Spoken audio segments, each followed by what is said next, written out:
It started on a cold, moonless night in a small village, where the villagers spoke in whispers about strange happenings.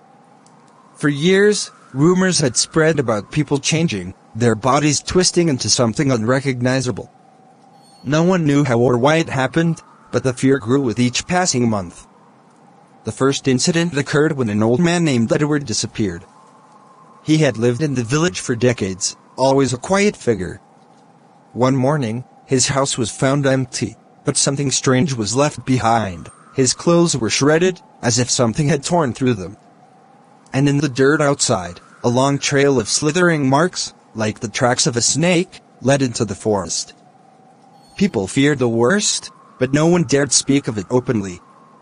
A few days later, a young woman named Lily, who had been friends with Edward, started acting strangely.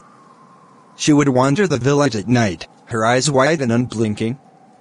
Her skin grew pale and tight, and her hair became long and wiry, like the slithering coils of a serpent. One evening, Lily vanished too. People said they saw her in the woods, crawling like a snake, her limbs twisted unnaturally. Then, the ghostly apparitions began to appear. At night, in the flickering light of lanterns, the dead seemed to walk among the living. These weren't the gentle spirits some villagers had hoped for, but twisted, unnatural beings.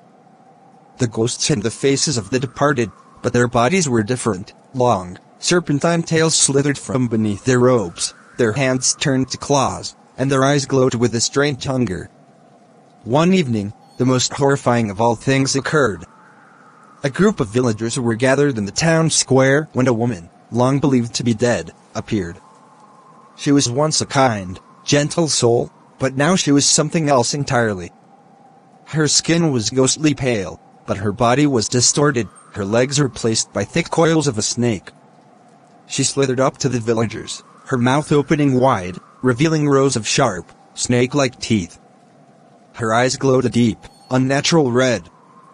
She spoke in a voice that wasn't quite hers. "We are no longer what you think we are. The curse has spread. We are both ghost and snake, and we walk among you now." The villagers screamed in terror, but it was too late. One by one, they began to change. Their legs twisted into thick, scaled coils, their bodies contorting in horrific ways. Some tried to run, but they couldn't escape. They, too, became part of the curse, their minds fading as their new snake forms took over. It wasn't long before the entire village was nothing but a pit of writhing, serpentine bodies, all tangled together, their cries echoing in the cold night. The ghosts, now fully transformed into human-snake hybrids, moved among the remaining villagers. But these weren't the people the villagers had known. These ghosts wore their old human faces, yet something dark and terrifying lurked in their eyes. They mingled with the living, speaking in soft, seductive whispers.